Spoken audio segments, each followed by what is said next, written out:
वह भगवन् प्राणरोधः चराचरस्याखिल सत्वधाम्नः। सारे देवता जाकर प्रभु से प्रार्थना करते हैं और भगवान आके उनको दर्शन देते हैं। और भगवान का दर्शन प्राप्त कर ध्रुव जी महाराज ने बड़ी दिव्य स्तुति करी है।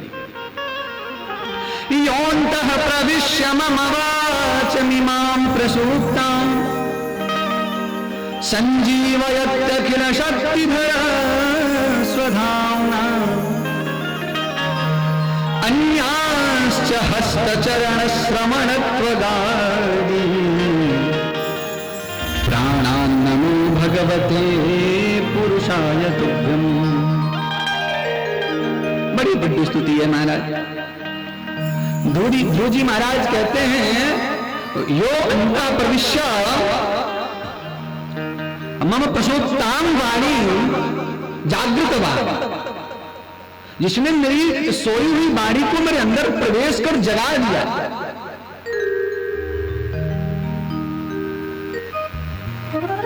जो सब में हर एक अंग में जड़ चैतन्य सब में जिसकी शक्ति संचरित हो रही है, जिसको हम अपना मानकर बैठे हैं, वो भगवान की ही शक्ति है। न केवलम में भवतस्य राजन सवै बलम बलिनाम च परेशान। सब भगवान के बल से ही बलशाली हैं। आंखों में जो देखने का बल है वो भगवान की का ही बल है। कानों में जो सुनने का बल है वो भगवान का ही बल है। हाथों में हिलने डुलने का जो बल है वो भगवान का ही बल है। आपने रामचरितमानस में सुना होगा, राम जी के विवाह में परशुराम जी उपस्थित हुए और लक्ष्मण जी से उनका संवाद होता है।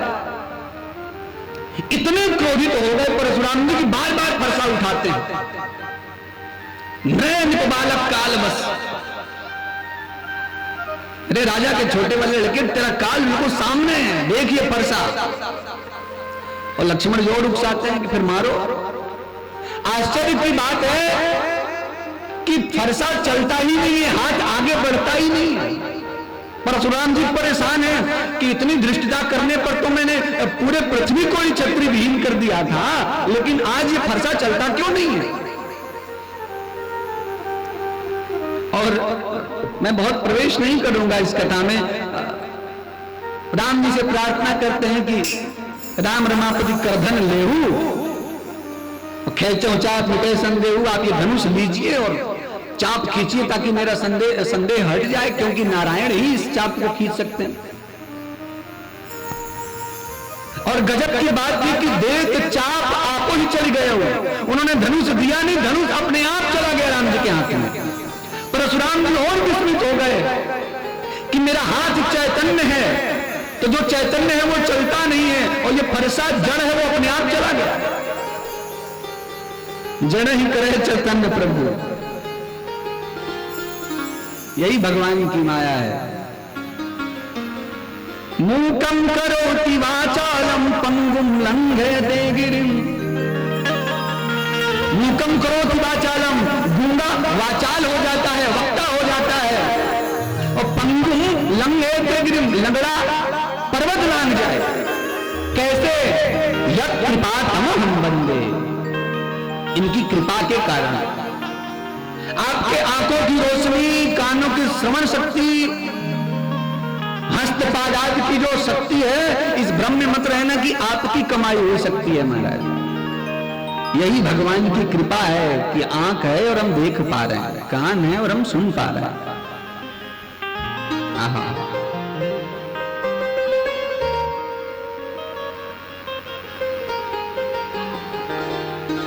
भगवान ने ध्रुव जी महाराज से कहा कि ध्रुव, तुमने बड़ा कठोर साधन किया है, बड़ी कठोर तपस्या की है,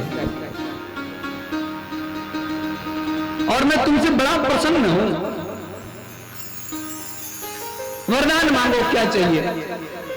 ध्रुव जी महाराज कहते हैं कि प्रभु, जब मैं घर से चला था तो मन में बहुत कुछ था, तपस्या करूंगा और ऐसा ही राज्य मांग लूंगा जिस राज्य की वजह से मुझे अपमानित होना पड़ा है। इतनी अशांति, इतनी पीड़ा को लेकर आया था, लेकिन प्रभु आपको देखने के बाद मेरे मन की सारी अशांति, सारी पीड़ा और सारी मांग खत्म हो गई है। ध्यान दीजिएगा, ये जो अशांति हमारे हृदय में है ना, वो किसी दूसरे के कारण से नहीं है, अपने कारण से। ये 4 युगों की कल्पना है हमारे धर्म ग्रंथों में। सबसे पहला युग है सतयुग। तो सतयुग में ना 2 लोकों की लड़ाई हुई है, दैत्यलोक और स्वर्गलोक। देवासुर संग्राम आदि हुआ है उसमें। कभी पाताल लोक के दैत्य स्वर्ग लोक पे हमला कर दिए, कभी स्वर्ग वाले पाताल छीन लिए। 2 लोकों की कल की लड़ाइयां होती थी। फिर सतयुग गुजरा और त्रेता आया। त्रेता में 2 लोकों की लड़ाई नहीं है, इसमें 2 देशों की लड़ाई है, भारत और लंका की लड़ाई है। लड़ाई थोड़ी और व्यक्तिगत हो गई। फिर त्रेता गुजरा, द्वापर आया। द्वापर में ना 2 लोकों की लड़ाई है, ना 2 देशों की लड़ाई है, यहां एक ही परिवार के 2 भाइयों की लड़ाई है, कौरव पांडवों की। लड़ाई थोड़ी और समीप आ गई। अच्छा, अब द्वापर भी गुजरा, कलयुग आया। इस युग में ना 2 लोकों की लड़ाई है, ना 2 देशों की लड़ाई है, ना 2 भाइयों की लड़ाई है। यहां पे व्यक्ति स्वयं से लड़ रहा है, हमारी खुद से खुद की लड़ाई है।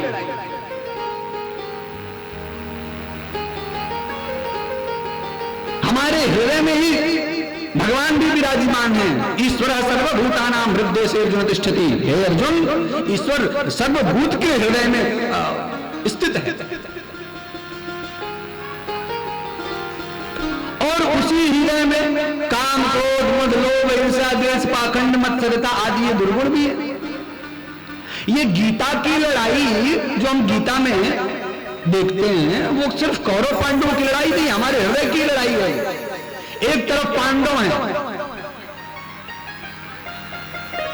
पांडव अर्थात सद्गुण, प्रेम, करुणा, दया, तितिक्षा, सहयोग आदि की भावना।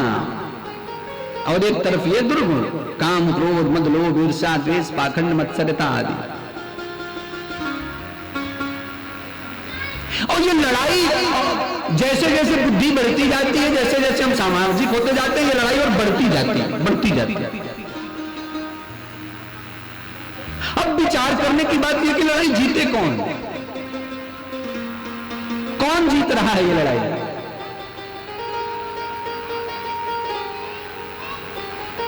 तो पता चलेगा महाराज कि अक्सर अनुभव में तो यही आता है कि प्रेम हार जाता है, क्रोध जीत जाता है, दया हार जाती है, लोभ जीत जाता है, करुणा हार जाती है, ईर्ष्या जीत जाता है। अक्सर क्यों ऐसा क्यों होता है भैया? आप ऐसे समझें 2 बैल हो और दोनों लड़ाई कर रहे हो, दोनों बैल में जीतेगा कौन? वही बैल जीतेगा जो खा पी के बिल्कुल तंदुरुस्त है, वही जीतेगा। अब विचार करने वाली बात यह है कि आखिर हम फीडिंग किसको ज्यादा दे रहे हैं, भोजन किसको ज्यादा दे रहे हैं?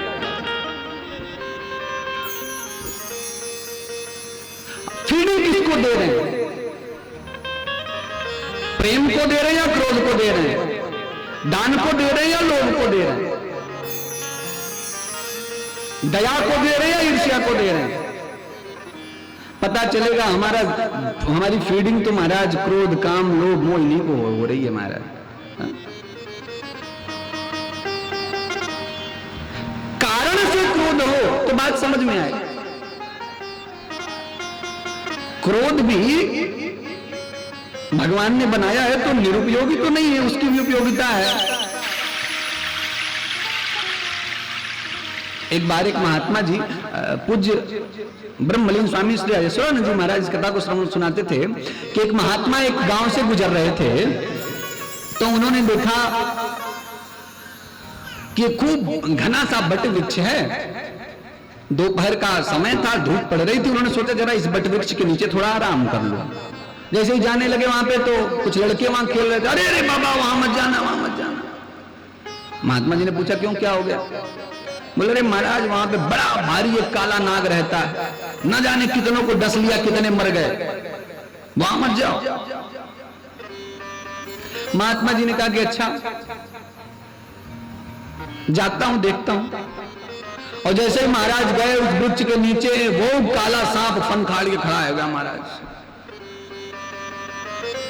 ये कहानी कहती है कि महात्मा जी ने उस सांप को समझाया कि पूर्व जन्मों के दुष्कर्मों के कारण ही तो इस निकृष्ट योनि में आए हो, अब इसमें भी अधमता करोगे तो पता नहीं और कौन से निम्न योनि में जाना पड़ेगा।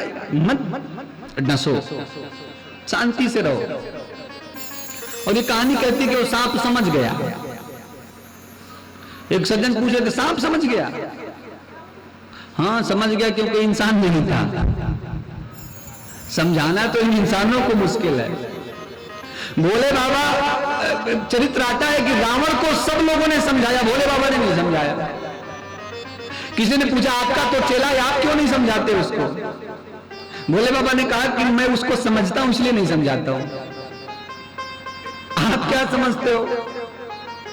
बोले एक खोपड़ी वाले को समझाना मुश्किल है, उसकी तो 10-10 खोपड़ी है। और सांप समझ गया।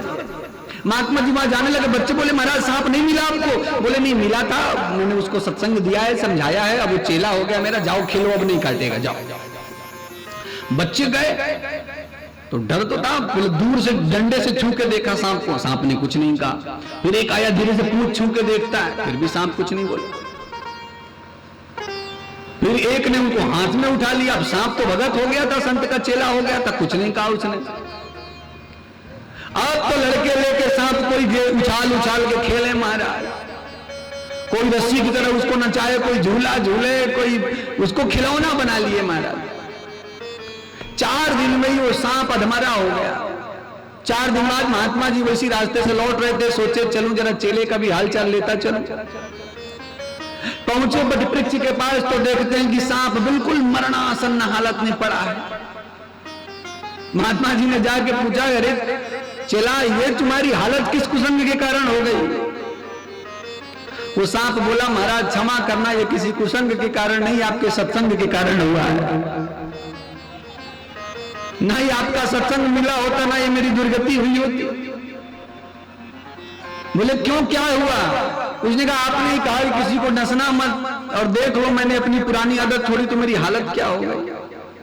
संत ने कहा भैया मैंने तुमको डसने के लिए मना किया था, फुफकारने को थोड़ी मना किया था। अगर डसोगे तो कोई और मरेगा, और फुफकारोगे नहीं तो तुम मरोगे, इसलिए डसो मत, लेकिन फुफकार तो रखो। ये मैं निवेदन कर रहा था कि ये क्रोध भी उपयोगी है, लेकिन उसकी जगह है कि क्रोध करना कहां है। आप विचार करिए, जब धनुष राम जी ने तोड़ दिया तो सारे राजा क्या कहते हैं कि बांध लो दोनों राजकुमारों को, पकड़ लो और सीता को छुड़ा लो और जीत लो। किसी एक ने कहा कि इतना चिल्ला रहे हो, आगे क्यों नहीं बढ़ रहे हो? तो वो बोला मूर्ख हो, भड़काने वाला कभी आगे बढ़ के मरा है आज तक? वो तो इसलिए चिल्लाता है कि दूसरे आगे बढ़ के मरे, वो तो पीछे ही रहता है। सब चिल्ला रहे थे ना, बड़ी अशांति थी चारों तरफ। और हुआ क्या, उसी समय परशुराम जी का आगमन हुआ और बिना कुछ किए वहां पे बिल्कुल शांति छा गई।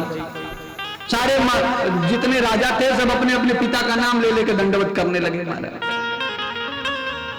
क्रोध की उपयोगिता इस रूप में है, लेकिन हमारा क्रोध निरर्थक ही होता रह रहा है। हम फीडिंग दे रहे हैं क्रोध को, काम को, लोभ को, मोह को, और ये जो दुर्गुण है वो बलिष्ठ होते जा रहे हैं, जो सद्गुण है वो कमजोर होते जा रहे हैं।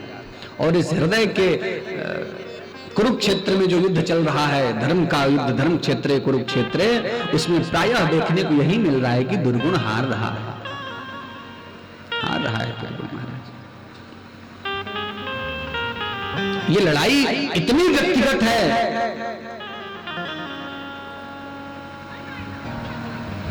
कि इसमें सदगुरु आपके हाथ में टार्च पकड़ा भी दे तो भी आपके अपने आंख की रोशनी चाहिए। ध्रुव जी की स्तुति बड़ी दिव्य है महाराज।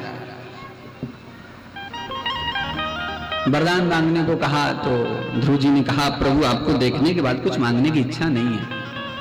भगवान ने कहा फिर भी तुम पृथ्वी पर 36,000 वर्षों तक राज करो और उसके बाद ध्रुव लोक को पावन करना।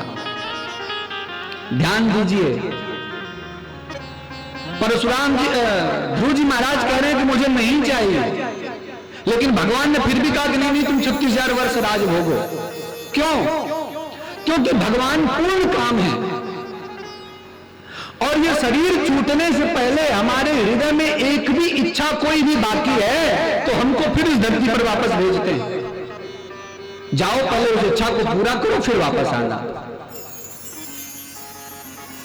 मृत्यु के पूर्व बस एक ही इच्छा रह जाए कि अब कछुनाथ न चाहिए मोरे, दीन दयाल अनुग्रह तोरे, तो ही भगवान की शरणागति होगी।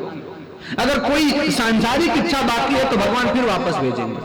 अरे आप यहाँ कथा सुनने आए हो, आपका चश्मा यहीं छूट जाए, गमछा यहीं छूट जाए तो आप जहां गए होगे वहां से वापस आओगे वो गमछा वो अपना चश्मा ढूंढते हुए। 36,000 वर्षों तक ध्रुव जी ने दिव्य राज किया है और जब 36,000 वर्ष की आयु पूर्ण हुई तो मृत्यु आई उनके पास कि तुम मेरा वरण करो। ध्रुव जी महाराज ने मृत्यु का वरण नहीं किया। हरिदास विमान लेकर आए और वर्णन है कि मृत्यु मोधनी पदम दत्वा आरुरोहाद्भुतम गतिम। ऐसी अद्भुत गति ध्रुव जी के अलावा और किसी को नहीं मिली। कैसी गति हुई इनकी? वो मृत्यु मोधनी पदम दत्वा, मृत्यु के सिर पर पैर रखकर और विमान पे बैठ गए और सशरीर आज भी ध्रुव तारे के रूप में हमको आपको दर्शन दे रहे हैं हमारे।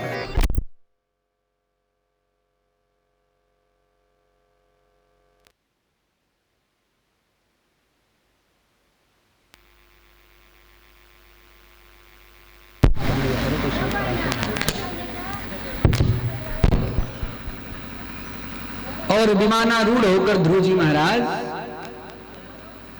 आज भी ध्रुव तारे के रूप में हमको आपको दर्शन प्रदान कर रहे हैं। यही जीवन की कृतार्थता है महाराज। जिए तो भगवान के होकर और मरे तो भगवान के होकर।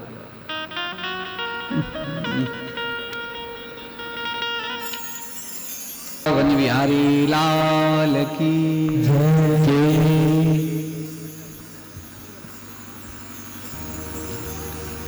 प्रेम से बोलिए राधे राधे। थोड़ा और जोर से बोलेंगे राधे राधे। देख लो आप लोग ऐसे आलस में राधे राधे बोलेगे तो ऐसे ही कभी माइक बंद होगा कभी बल्ब बंद होगा महाराज। थोड़ा जोश में बोलो राधे राधे। तो बड़ा दिव्य चरित्र उपस्थित हुआ है। इसके बाद ध्रुव जी महाराज के पुत्र वे उत्कल वो संसार से विरक्त हो गए। उनके छोटे भाई भ्रमी ने राजपाट संभाला और इन्हीं भ्रमी के वंश में आगे अंग नाम के एक राजा हुआ। बड़े धर्मात्मा थे, लेकिन अंग के जो पुत्र हुए वेन वो बड़े दुष्ट थे महाराज।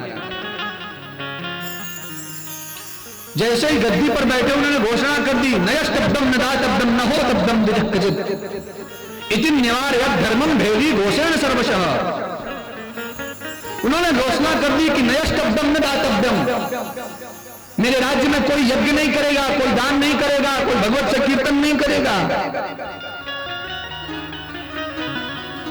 भविष्य पुराण में वर्णन है कि आने वाले कलयुग में ऐसे राजकीय फरमान जारी होंगे महाराज कि सत्संग करने वालों को पकड़ पकड़ के जेल में डाला जाएगा।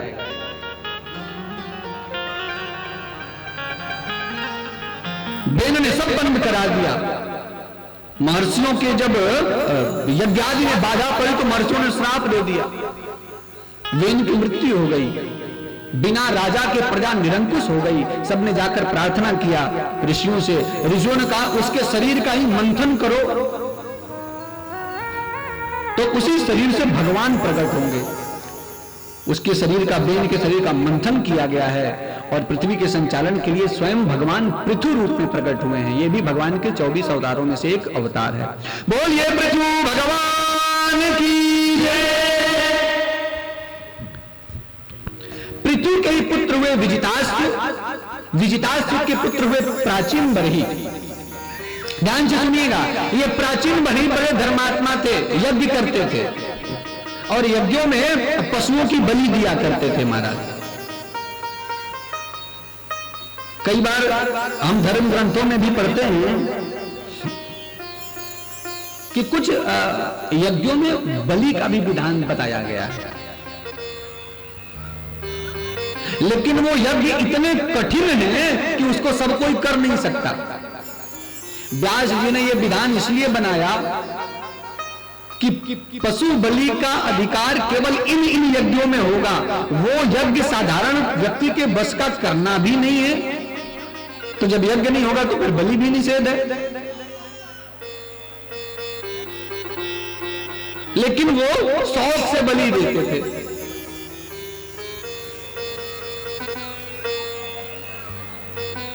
एक दिन की बात है, नारद जी महाराज आए प्राचीन बरही के पास। ध्यान से सुनिएगा। प्राचीन बरही ने स्वागत किया। नारद जी ने कहा राजन प्रसन्न रहो, लेकिन जरा सर उठा के आसमान में देखो। प्राचीन बरही ने आसमान में सर उठा के देखा तो सारे पशु उनको देख रहे थे। बहुत सारे, हजारों की संख्या में पशु उन्हीं को देख रहे थे। प्राचीन बरही ने पूछा नारद जी, गुरुदेव ये मुझे क्यों देख रहे हैं? नारद जी ने कहा भोगो प्रजापते राजन पशुन पश्यत त्वया धरे। ये सारे पशु आपको इसलिए देख रहे हैं क्योंकि आपको पाना चाहते हैं। प्राचीन बरही ने कहा ये मुझे क्यों पाना चाहते हैं? नारद जी ने कहा ये वही सारे पशु हैं जिसका समय समय पर आपने बलि दिया है। वो प्रतीक्षा कर रहे हैं कि आप इनको प्राप्त हो और उतनी बार ही आपको बलि दें। ध्यान दीजिएगा, किया हुआ शुभ कर्म या अशुभ कर्म खाली नहीं जाता। अवश्यमेव भोक्तव्यम कृतम कर्म शुभाशुभम। किए हुए शुभ अशुभ कर्मों को भोगना ही पड़ता है।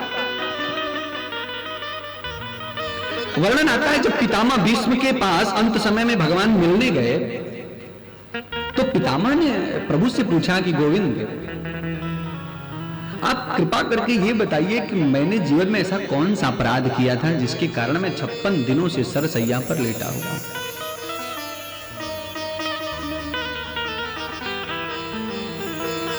56 दिनों से सरसैया पर लेटा हुआ हूं, अंग अंग में बाण लगे हैं, रक्त का एक एक बूंद बह चला है। प्रभु ने कहा कि जरा आप अपने जीवन का सिंहावलोकन करिए। क्या आपने इस जीवन में कोई अपराध किया है? बोले विवाह मैंने किया नहीं, बाल ब्रह्मचारी, काम का लेस मात्र भी नहीं।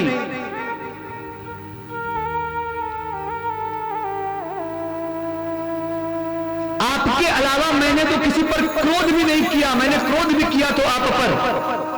स्वनिगमम अपहाय मत प्रतिज्ञामृतम अधिकर्तुम अवप्लतो रथस्थः। आपकी प्रतिज्ञा तोड़वाने के लिए सिंहासन लिया नहीं, राज्य लिया नहीं, गद्दी ली नहीं, लोभ भी नहीं था।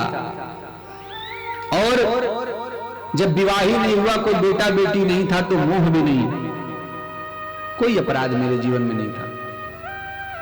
फिर ये गति क्यों है मेरी? भगवान ने कहा जरा आप अपने पिछले जन्मों की यात्रा करिए।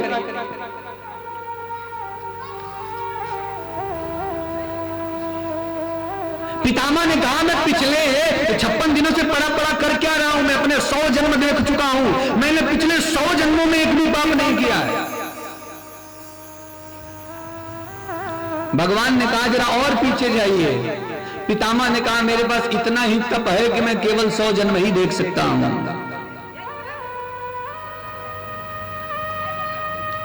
भगवान ने कहा मैं उसके पीछे की घटना बताता हूं। 100 वर्षों से भी पूर्व आप किसी राजा के मंत्री थे। एक बार राजा की सवारी कहीं जा रही थी, रास्ते में एक बूढ़ा सर्प पड़ा हुआ था। रथ के पहिए से बचाने के लिए आपने उस सर्प को अपने तीर से उठाकर और झाड़ियों में फेंक दिया। वो सर्प जाके झाड़ियों में फंस गया और 56 घड़ी तक तड़प तड़प कर वो वेदना सहता रहा। उसके बाद उसका प्राणांत हो गया। अब आपका तप इतना ज्यादा था, धर्म इतना प्रबल था कि पिछले 100 जन्मों तक आपका वो जो पाप रह गया था वो जाग नहीं पाया। लेकिन इस जन्म में जैसे ही आपने दुर्योधन का दूषित अन्न खाया और अपनी आंखों के सामने द्रौपदी का वस्त्र हरण देखा, तो वो 100 वर्ष पुराना पाप भी जाग गया। अरे जैसे हम लोग खेतों में बोते तो धान है, गेहूं है, लेकिन अनुकूल मौसम पाके उसके साथ खरपतवार भी उगाते हैं। ऐसे अनुकूल परिस्थिति पाकर वो 100 वर्ष का पुराना पाप जो 100 वर्षों से प्रतीक्षा कर 100 जन्मों से प्रतीक्षा कर रहा था, वो भी जाग गया। मैं निवेदन कर रहा था, अवश्यमेव भोक्तव्यम कृतम कर्म शुभाशुभम, कर्म भोगना ही पड़ेगा।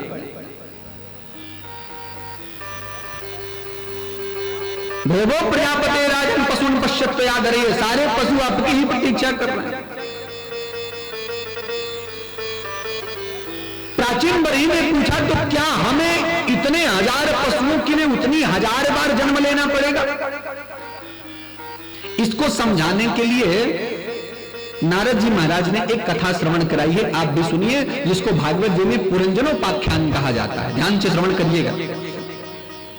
कथा बड़ी गंभीर है, अगर आप सावधानी से नहीं सुनेंगे तो समझ नहीं आएगा, बाउंस हो जाएगा।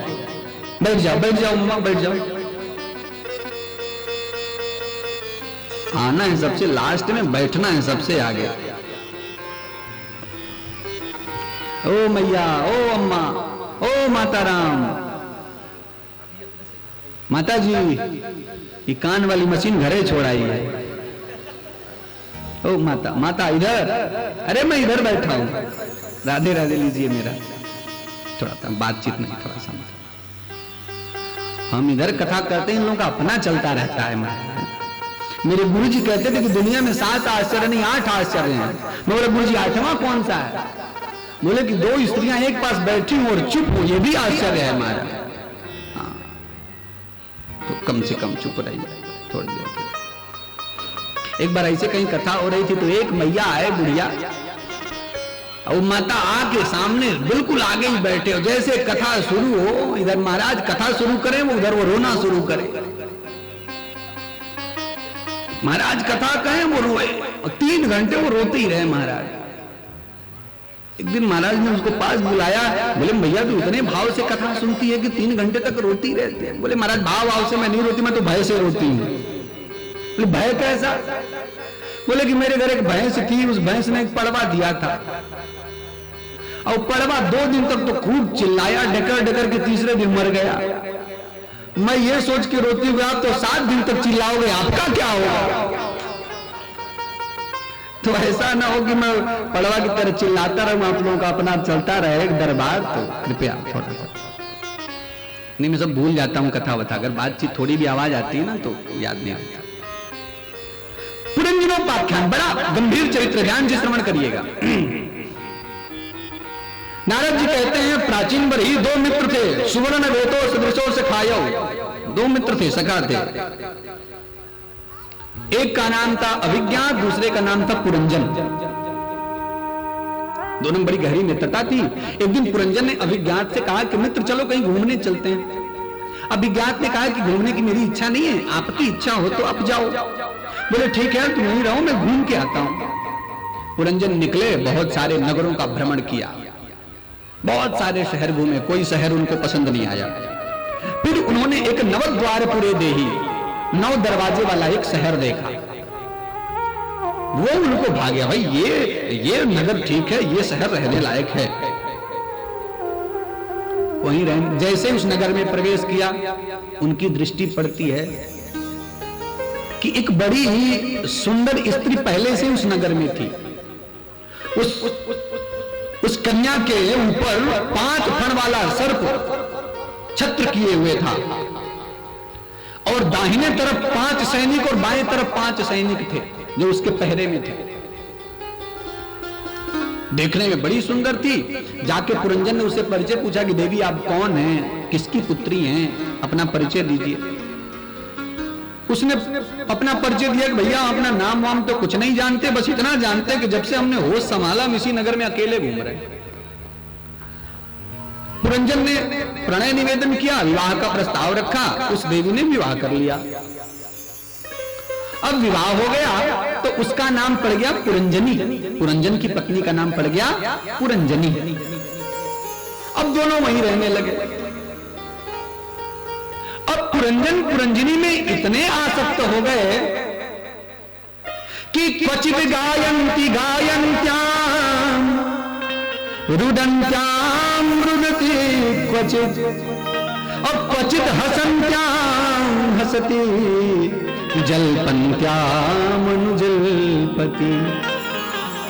क्या होता कि क्वचित गायन्ति गायन्त्याम, जब पुरंजनी गाती तो पुरंजन भी गाते,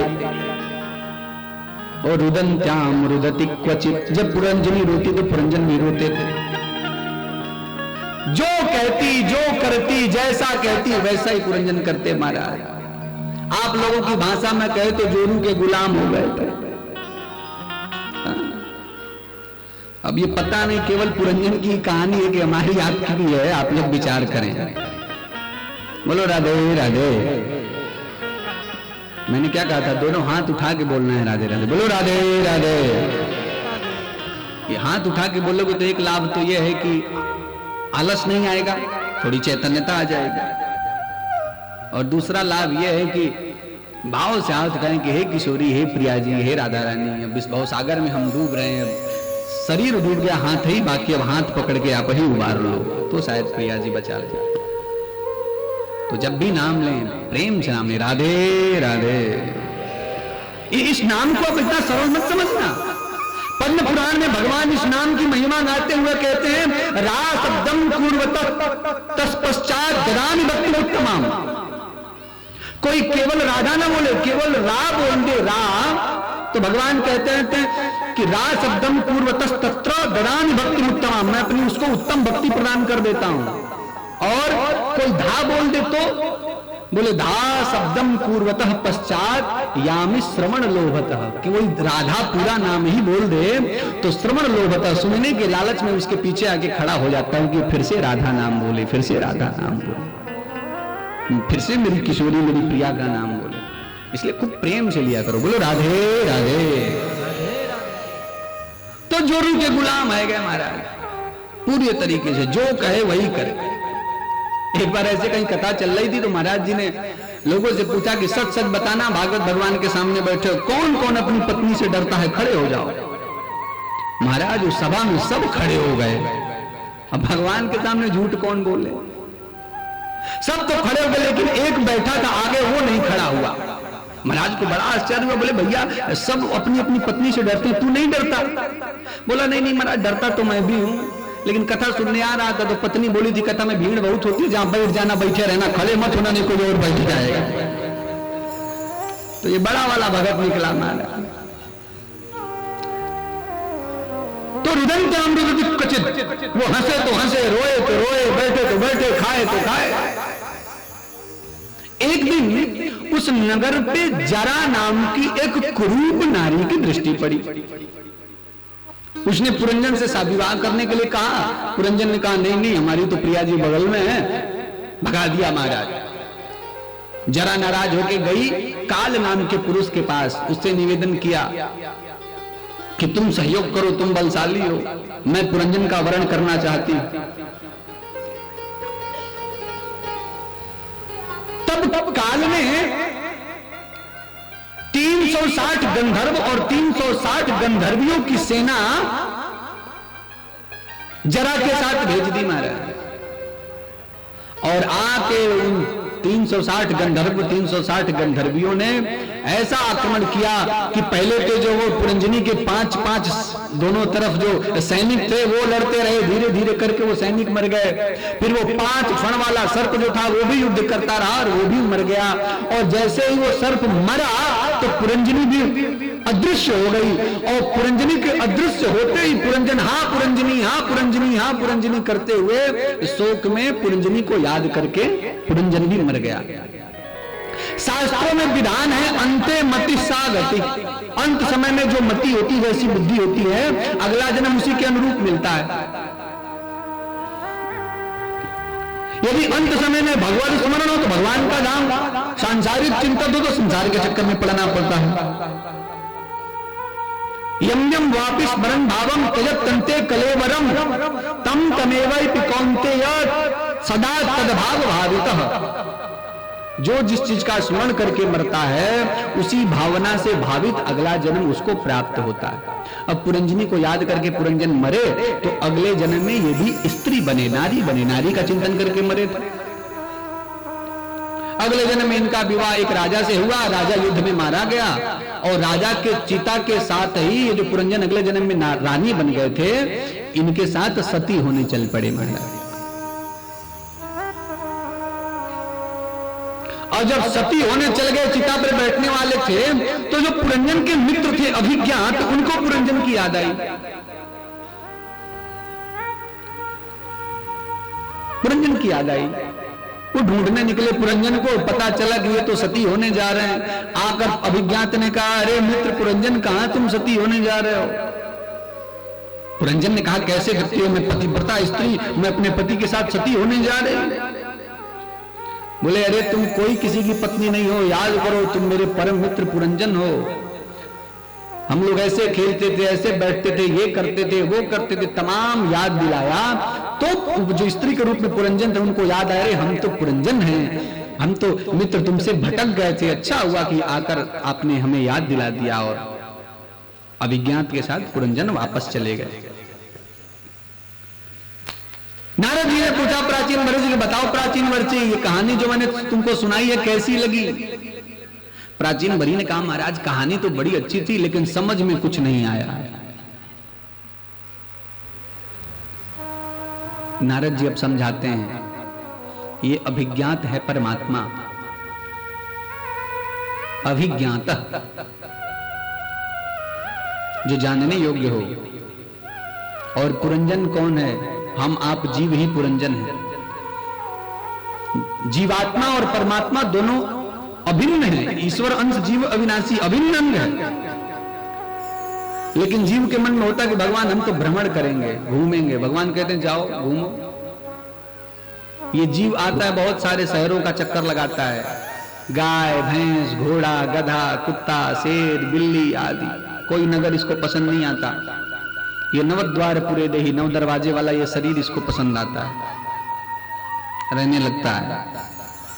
इसमें पहले से ही ये पुरंजनी अर्थात ये मति, ये बुद्धि है और ये जीव उसी बुद्धि का गुलाम हो जाता है। बुद्धि जैसा कहती है वैसा ही करता है।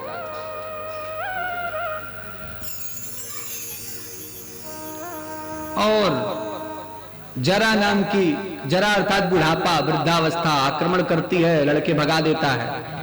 पहले बुढ़ापा आता है ना तो बाल पकने लगते हैं, यहां से श्रवण समीप भय सित केसा, केस सफेद होने लगते हैं। लड़के भगा दिया गया तो बढ़िया डाई करा लिया, काला करा लिया। पहले तो काला ही होता था, अब तो कई नीला, पीला, लाल सब रंग का बाल हो जाता है। फिर जरा आक्रमण करती है, घुटने आदि में दर्द होता ही लगता है तो च्यवनप्राश खाना शुरू कर देता है। आंख खराब हुआ तो चश्मा लगवा लेता है। दांत गिरने लगे महाराज, भगवान कहते अब दांत टूट रहे हैं, अब तो भजन कर, नहीं वो और नकली बत्ती सी लगवा लेता है। कई बार तो नाती पोता उसी दांत से खेलते हैं महाराज। जरा जाती है काल के पास, समय, मृत्यु। वो 360 गंधर्व, 360 गंधर्वियां भेजता है, अर्थात 360 दिन और 360 रात्रि ये साल के जो हैं, और आकर युद्ध करते हैं। धीरे धीरे सैनिक मारे जाते हैं। और जो 5 फण वाला सर्प है, पंच प्राण, ये जो 5 प्रकार की श्वास है, प्राण, अपान, व्यान, समान, उदान, धीरे धीरे करके ये श्वास भी साथ छोड़ने लगते हैं। और ये पुरंजन इस धाम को छोड़ के संसार का चिंतन करके मरता है, फिर संसार में ही पड़ा रहता है। और और ये जन्म जन्म का चक्कर चल रहा है, कभी इस कर्म का शुभ कर्म का फल भोगने, कभी दुष्कर्म का फल भोगने, कभी मिश्रित फल भोगने, चल रहा है महाराज।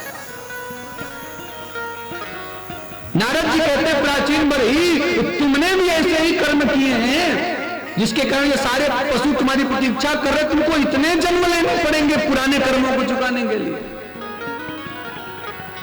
प्राचीन बड़ी की रूह काम गई महाराज कि महाराज क्या यह सत्य है? उपाय क्या है? तब बड़ा पावन चरित्र सुनाया गया है, आप भी श्रवण करिए।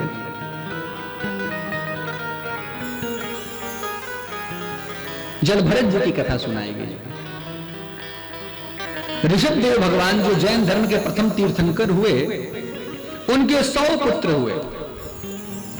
100 पुत्रों में सबसे बड़े थे भरत जी महाराज और सबसे छोटे थे 9 पुत्र जिनको 9 योगेश्वर कहा जाता है। कबीर हरिरंतरिक्ष प्रबुद्ध पिप्पलायन आविर्होत्रोस्तदुमिल चमशः कर भाजन, ये 9 पुत्र थे सबसे छोटे वाले। ऋषभदेव जी ने एक दिन अपने सारे परिवार को बुलाया,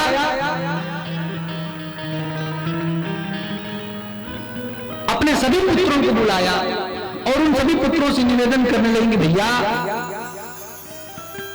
नायम देहो देह भाजाम लोके कष्टान कामान न रहते विडभुजाम, ये तपो दिव्यम पुत्र कायेन सत्वम।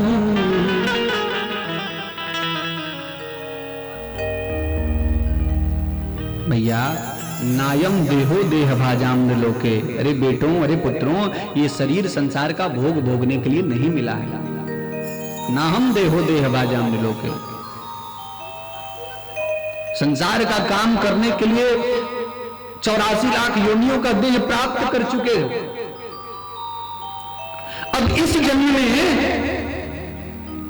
तो केवल और केवल भगवान का भजन करो, सब काम करते हुए भी कर से कर्म करम विधि नाना और मन राखूं जहां कृपा निधाना।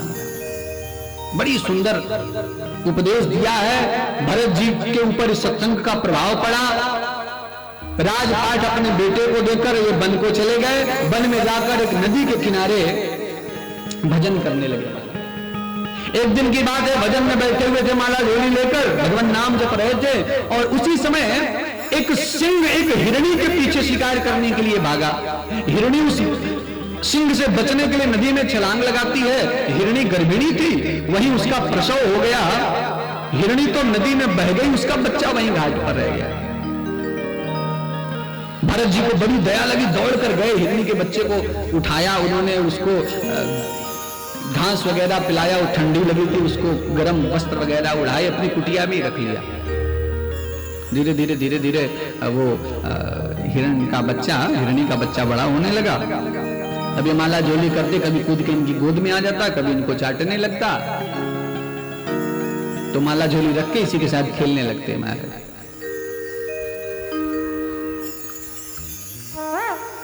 अंत समय में जब मरने वाले थे भरत जी, अब शरीर छूटना हुआ था, तो उसी हिरण के बच्चे का ही चिंतन किया और शरीर छूटा। मैंने अभी आपको कहा अंत्यमति सा गति, अंत काल में जैसा स्मरण करके मरेंगे वही गति होगी। तो हिरण का चिंतन करके मरे तो अगला जन्म क्या हो गया? हिरण का ही मिला, हिरण बन गए महाराज। लेकिन ध्यान रखिए, किए हुए भजन का कभी नाश नहीं होगा।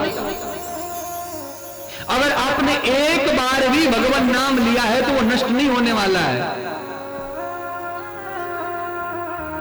हिरण तो बन गए, लेकिन पूर्व जन्म की पूरी स्मृति बाकी थी, उनको पूरा ध्यान था।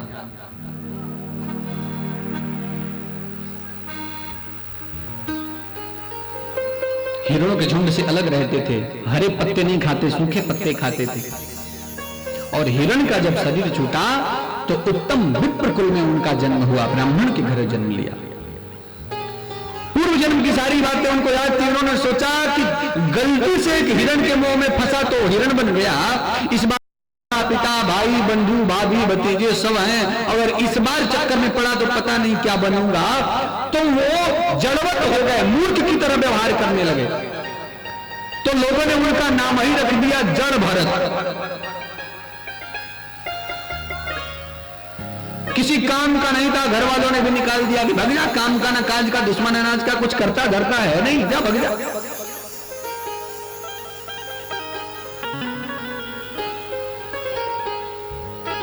दिव्य संत थे, चले गए जंगल में, वहीं किसी वृक्ष के नीचे बैठकर भगवत चिंतन करते रहते, भगवान का ध्यान करते रहे। एक दिन की बात है,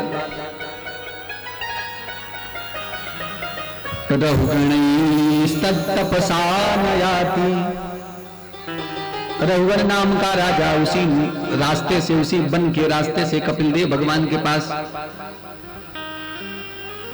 सत्संग करने जा रहा था। भगवान की लीला, डोली में बैठा हुआ था, 4 कहार लगे थे, एक कहार बीमार पड़ गया, बेहोश हो गया। रघुवर ने कहा कि सारा राज्य मेरा ही तो है, जो भी दिखे उसको पकड़ के लाओ और लगा दो डोली में।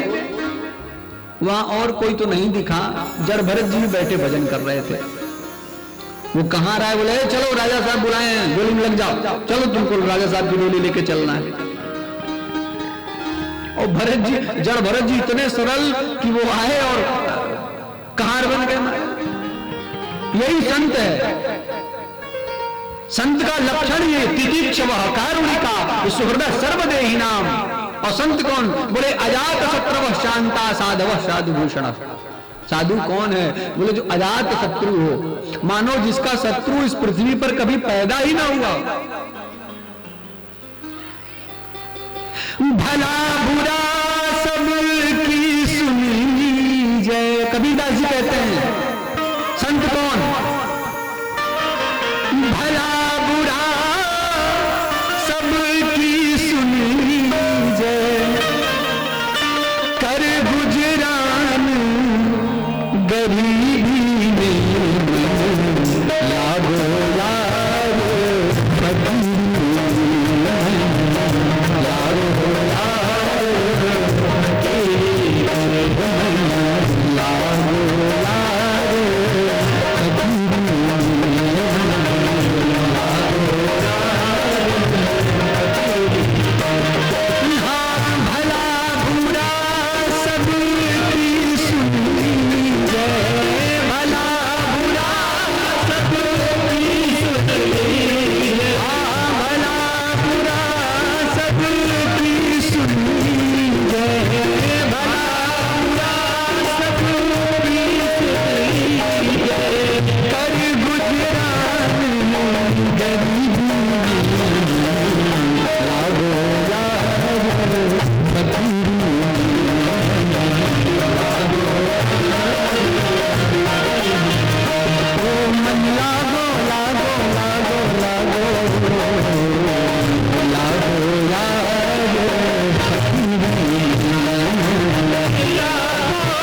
भजन में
कहत कबीर सुनो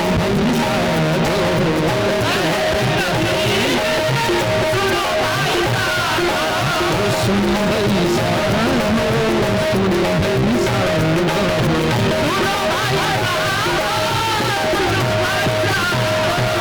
कहत कबीर सुनो भाई साधो, कहत कबीर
कुंडल बगल में सोटा और चारों दिशा जागीरी में, मन लागो यार फकीरी। संत यही है महाराज, संत कोई भेष से ही संत बने ऐसा नहीं है। भेष भी हो, अगर भाव ना हो तो वह भेष किसी काम का नहीं, और भाव हो भेष ना भी हो तो काम बन जाएगा। चलो बुला रहे राजा, चल दिए महाराज, जाके लगा दिया पालकी में। अब भरत जी, जड़ भरत जी जब भी चलते तो नीचे देखते हुए चलते कि मेरे पैर से कोई कीट पतंग न मर जाए, कोई चींटी आदि न मर जाए। अब भगवान की ऐसी लीला कि सबसे आगे इन्हीं को लगाया था, हट्टे कट्टे थे, देखने में बिल्कुल तगड़े। तो एक चींटियों का बहुत बड़ा झुंड वहां दिखाई दिया। उन चींटियों को अपने पैरों से बचाने के लिए जड़ भरत जी महाराज ने छलांग लगाया, और छलांग लगाई तो डोली हिली और फिर जड़ भरत का सिर चारों तरफ टकराया। रघुगण चिल्लाया, अरे कौन है दुष्ट ऐसे चल रहा है? तीनों कहार बोले महाराज ये नया वाला ही चल रहा है ऐसा। ठीक से चलो, देख के चलो। फिर चले आगे, फिर चींटियां थी, फिर से छलांग लगाया तो इस बार तो कहार कहीं गिरे, भरत जी कहीं गिरे, रघुगण कहीं गिरा। मारा बड़ी क्रोध में उठा, में करो में चिकित्सा, रुको अभी तेरी दवाई करता हूं, तेरा इलाज करता हूं। देखा कौन है नया वाला, तो देखा हट्टा कट्टा शरीर, बिल्कुल लंबे चौड़े। अच्छा तुम इतने दुबले पतले हो कि तुमसे ये वजन नहीं उठ रहा है। व्यंग किया। आज पहली बार जड़ भरत जी ने महाराज ने किसी के साथ संवाद किया है। आज तक कभी नहीं बोले, उनका कितना भी अपमान करो, कितना भी उनके ऊपर कटाक्ष करो, व्यंग करो, कभी नहीं बोले। आज पहली बार जड़ भरत जी बोले। क्यों बोले आज? जड़ भरत जी ने सोचा कि लोग कहेंगे संत ने जिसको अपने कंधे पर उठा लिया उसका भी अहंकार नहीं गला, तो फिर संतों की महिमा ही क्या है। जड़ भरत जी बोले, रघुगण कहता तुम दुबले पतले हो इसीलिए तुमसे नहीं उठ रहा है, व्यंग किया, ये तो हट्टे कट्टे। जड़ भरत जी कहते हैं, स्थौल्यं कार्शं व्याधययाधयश्च क्षुत्रिं भयं कलिरिच्छा जरा च निद्रारतिर्मन्युकनिष्यति भयं देहेन जातस्य हिमेन संति। ध्यान से सुनिएगा। अरे रघुगण क्या कहता है तू? स्थौल्यम कार्श्यम व्याधय आदयश्च, स्थूलता अर्थात मोटापा या कार्श्यम दुबलापन, व्याधय आदयश्च शरीर के रोग आदि, दुबला पतला होना भैया, देहे न जातस्य हिमे न संति, ये देह के धर्म है, ये मेरा धर्म नहीं है, यह देह के ऊपर प्रभाव है, इसका मेरे ऊपर कोई प्रभाव नहीं है। मेरा क्या स्वरूप है? मैं तो नित्य शुद्ध निर्मल आत्मा हूं, और आत्मा न मोटी होती है, न पतली होती है, न दुबली होती है, न काली होती है, न गोरी होती है, न छोटी होती है, न बड़ी होती है। अब इतना सुना तो रघुगण सत्संगी था, सत्संग करता था, उसने तुरंत तर्क दिया, कैसी बात करते हैं आप? कई बार जिनको ज्ञान होता है ना, वो व्यर्थ की बहस ज्यादा करते हैं, बौद्धिकता दिखाने के लिए व्यर्थ का बकवाद करते हैं। रघुगण कहता है, आप कहते हो कि ये सब आप आत्मा हो और ये सारे गुण शरीर के हैं, देहे न जाकर सही में न संति, तो फिर स्थाल्यग्नितापात पयसोभितापस और तस्तापतस्तंडुलगर्भरंध्री। आप एक बात बताइए, आग लगाई जाए और उसके ऊपर पात्र रखा जाए, थाली रखी जाए, बर्तन रखा जाए और उस बर्तन में पानी डाला जाए, पानी में चावल डाला जाए, तो स्थाल्यग्नितापात, अग्नि के ताप से वो पात्र गर्म होगा और फिर पात्र से पयसोभितापस, उसके अंदर जो दूध है, जो जल आदि जो भी पाक खाद्य सामग्री है वो गर्म होगा और तत्तापतस्तंडुलगर्भरंध्री, उस पानी के गर्म होने से फिर वो जो उसमें चावल है वो गर्म होगा।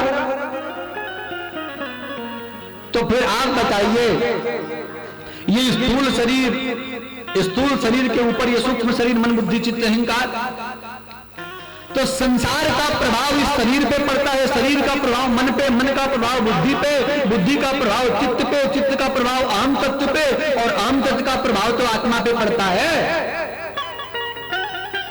बड़ी डांट लगाई है महाराज वहां पे जड़ भरत जी ने रघुगण को।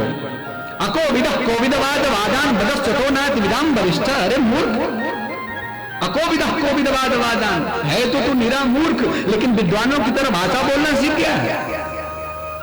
अरे तू तर्क देता है कि आग से बर्तन, बर्तन से पानी और पानी से तंडुल चावल गर्म होगा। एक बात बता, अगर उसी पात्र में पत्थर डाल दे तो चावल तो गल जाएगा लेकिन पत्थर गलेगा नहीं, गलेगा। वो कुछ क्षण के लिए गर्म हो सकता, फिर जैसे ही पात्र से निकाल के रखोगे वो अपने पुराने स्वरूप में आ जाएगा। और एक और बात बताओ, उस पात्र में जो हवा है, जो आकाश है, उसका क्या होगा? ध्यान से समझिएगा। अगर मैं आपसे पूछूं कि इस हाथ और इस हाथ के बीच में क्या है, तो आप कहेंगे कि कुछ नहीं है, लेकिन वेदांत कहता है इस हाथ और इस हाथ के बीच में आकाश है, कुछ भी खाली नहीं है, आकाश है। वो चिराकाश और घड़े के अंदर वाला घटाकाश। उस पात्र में जो आकाश है उसका क्या होगा? क्या वो गर्म होगा, ठंडा होगा, पकेगा, गलेगा? महाराज जी, रघुगण जब इतना सुना तो उसका अहंकार गला, और जब अहंकार उसका गला तब ध्यान से देखा तो पता चला कंधे पर यज्ञोपवीत है, मस्तक पर तिलक है, समझ गया कोई ब्राह्मण है। ब्राह्मण को देखते ही वो सोचा कि ऐसा ना हो कि विप्र देवता नाराज हो जाए, कोई श्राप वाप दे दे। हाँ, पहले विप्र लोग श्राप बड़ा जल्दी दे देते थे। हाथ जोड़ने लगा महाराज कि महाराज कोई गलती हो गई तो क्षमा करिएगा, क्योंकि मैं ना हम विसंके सुरराज वज्रान और न द्रक्षशूलान न यमस्य दंडात नाग्न्यर्क सोमान नीलपित्तपात पास्त्रये शंके भृशं ब्रह्म कुलावमानात्। महाराज क्षमा करिएगा, ना हम विसंके सुरराज वज्रान, मैं सुरराज इंद्र के वज्र से नहीं डरता और नत्रक्ष शूला न यमस्य दंडात, भोले बाबा के त्रिशूल और यमराज के दंड से भी नहीं डरता। नाग्न्यर्क सोमान नीलपित्तपास्ता, न सूर्य से, न अग्नि से, न कुबेर से, न किसी अस्त्र से डरता हूं। मुझे डर लगता है किसी चीज से तो संके भृशं ब्रह्मकुलावमानात्, किसी ब्राह्मण के अपमान से मैं डरता हूं बस। विप्रवंश के अस प्रभुताई और अभय हो जो नहीं डराई। बड़ा दिव्य सत्संग हुआ है महाराज। साधन पूछा है कि आखिर इससे बचने का साधन क्या है? जड़ भरत जी बताते हैं कि अरे रघुगण, अहम पुरा भरतो नाम राजा और विमुक्त दृष्ट श्रुत संग बंध आराधनम भगवतई हमानो अमृगो भवम मृग संगार्धतार्थ। पूर्व जन्म में अहम पूरा भरतो नाम राजा, भरत नाम का राजा था मैं, संसार आदि सब छोड़ के विरक्त हो गया। आराधनम भगवतई हमानो, भगवान की आराधना में नित्य रहता था, लेकिन मृगो भवम मृग संगार्धतार्थ, केवल एक हिरण के संग के कारण मैं भी हिरण बन गया। तो सबसे पहले तो अपना संग सही कर। संग सही करने का अभिप्राय है केवल बाहरी रूप से रहुगण नहीं, आंतरिक रूप से भी तुझे संग ठीक करना पड़ेगा। संग ठीक करने का अर्थ है चिंतन ठीक करना पड़ेगा। हमको किसी की ईर्ष्या, किसी की बुराई, किसी की कमी देखने में हमारी बुद्धि बिल्कुल जवान हो जाती है, और किसी की प्रशंसा करने में जिह्वा को लकवा मार जाएगी, बुद्धि सो जाती है। अपनी बुद्धि का भी संग ठीक, एक है विवेकाधिष्ठित बुद्धि, उस बुद्धि का संग कर रहे हो। बुद्धि सही कैसे होगी? उत्तर दिया, संत का संग करो और संतों से भगवत चरित्र सुनो। इस बुद्धि को निर्मल करने का एकमात्र साधन है सत्संग। रघुगण को बड़ा दिव्य ज्ञानोपदेश दिया है, और महाराज रघुगण को दिव्य ज्ञान प्राप्त हो गया है, और जड़ भरत जी वहां से प्रस्थान किए। बड़ी सुंदर ये कथा है। इसके बाद सृष्टि के बारे में परीक्षित जी सुखदेव भगवान से पूछते हैं कि गुरुदेव कृपा करके बताइए, आखिर ये सृष्टि कैसी है? तो भगवान सुखदेव उनको बताते हैं कि परीक्षित, वैसे तो यह सृष्टि बड़ी विशाल है, भगवान के रोम रोम में करोड़ों ब्रह्मांड हैं। बोलो राधे राधे।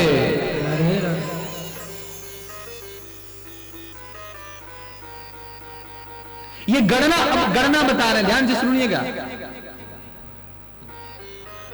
ये पलक झपकने का जो 8वां हिस्सा, एक पलक झपकने में जितना समय लगता है, इसका 8वां हिस्सा पस बोला जाता है। चतुर्थ हिस्से को निमिष बोला जाता है।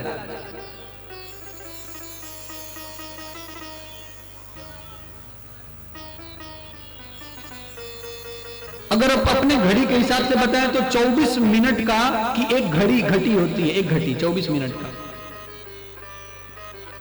ऐसे 60 घटी का एक पूरा 24 घंटा होता है।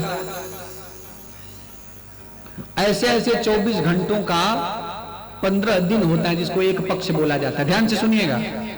2 पक्षों का एक महीना, 2 महीनों की एक ऋतु, 3 ऋतुओं का एक अयन, और 2 अयनों का दक्षिणायन सूर्यायन, दक्षिणायन उत्तरायण, 2 अयनों का एक वर्ष। ऐसे 4,32,000 साल कलयुग की आयु है। इससे दूना 17,64,000 साल द्वापर की आयु है। उससे दूना त्रेता, और उससे भी दूना सतयुग है। ये युगों की आयु है। अब जब 1000 बार ये चतुर्युगी चारों युग 1000 बार आके चले जाते हैं, तो एक कल्प होता है, एक कल्प। और 71 बार जब ये कल्प गुजर जाते तो एक मनवंतर होता है। और जब ये इतना चक्र घूम जाता है तो एक मनु चेंज होते हैं। अभी जो हमारे इस युग के मनु, उनका नाम है वैवस्वत मनु। और जब 1000 मनु परिवर्तित हो जाते हैं इस गणना के हिसाब से, तब ब्रह्मा जी का एक बार पलक झपकता है महाराज। और जब 1000 ब्रह्मा भी बदल जाते हैं, तब भोले बाबा का एक बार पलक झपकता है। और भोले बाबा जो एक बार जब 1000 बार परिवर्तित होते तो नारायण का एक बार पलक झपकता। अब आप हिसाब लगा लीजिए कितना बड़ा होगा। ऐसे हर भगवान के रोम रोम में करोड़ों ब्रह्मांड, करोड़ों ब्रह्मा विष्णु महेश मनु आदि है। इसी तरह इस ब्रह्मांड में, इस पृथ्वी के नीचे 7 तल हैं, अतल, वितल, सुतल, तलातल, रसातल, महातल और पाताल। और ऊपर 7 लोक हैं, भूलोक, भूलोक, स्वहलोक, महजलोक, जनलोक, तपलोक और सत्यलोक। और परीक्षित इस पृथ्वी से दक्षिण दिशा में 99,000 योजन की दूरी पर संयमनीपुरी नामक भी एक लोक है। संयमनीपुरी में 28 प्रकार के नरक हैं। आप लोग बिल्कुल सावधान होकर बैठ जाइए, भागवत जी की यात्रा अब नरक की तरफ जा रही है। बोलो राधे राधे। सावधानी। कौन कौन चल रहा है मेरे साथ नरक? किसी को चलना है नरक? एक भी सवारी नहीं है मेरे बस में भाई। हाँ, हमारे संगीत वाले चलेंगे। खैर कोई बात नहीं, बिल्कुल सावधानी से श्रवण करिए। परीक्षित, संयमनीपुरी में 28 प्रकार के अलग अलग नरक हैं। इन नरकों का उपयोग क्या है? बोले इस पृथ्वी पर मानव जो जो अशुभ न करने योग्य कर्म करता है उसको भोगने के लिए ही नरक बनाया गया है। जो संत का, गौ का, ब्राह्मण का अपमान करता है उसको कुंभी पाकम नामक नरक में डाला जाता है, जहां खोलते हुए तेल में उस जीव को पकाया जाता है। ऐसा आप भ्रम में मत पड़िएगा कि शरीर तो यहीं रह जाता है तो वह नरक में कौन भोगता है कष्ट। ये स्थूल शरीर यहीं छूट जाता है, सूक्ष्म शरीर जाता है। मन, बुद्धि, चित्त, अहंकार, ये चारों वहां जाते हैं और उसी सूक्ष्म शरीर को कष्ट भोगना पड़ता है। नरक का मतलब क्या? जैसे मान लो हमारा कपड़ा गंदा हो जाए तो हम घर पे ही उसको साफ कर लेते हैं, लेकिन यदि बहुत महंगा कपड़ा हो, शेरवानी वगैरह, सूट वगैरह हो, उसमें कोई दाग लग जाए तो फिर हम वो धोबी को, ड्राई क्लीनर के यहाँ भेजते हैं, फिर वो उसको अच्छे से साफ करता है। धोबी घाट। अब धोबी पता है ना, धोबी कैसे रगड़ रगड़ के, पटक पटक के कपड़े साफ करता है। भैया बता रहे थे देवरिया हम कपड़ा धोने के लिए देते हैं, अगर वो धोबी 3 बार मन से कपड़ा साफ कर दे तो कुर्ते की कॉलर ही गायब हो जाती है। तो वही है, हमारे जो छोटे मोटे शुभादि कर्म, अशुभादि कर्म है वो तो हमारे पुण्यादि कर्मों से मिट जाते हैं, लेकिन एक तो मानव तन का इतना महंगा कपड़ा और उस पर कोई ऐसा दाग लग जाए तो फिर वही नरक में धोबी घाट पे भेजा जाता है। फिर यम के दूत जो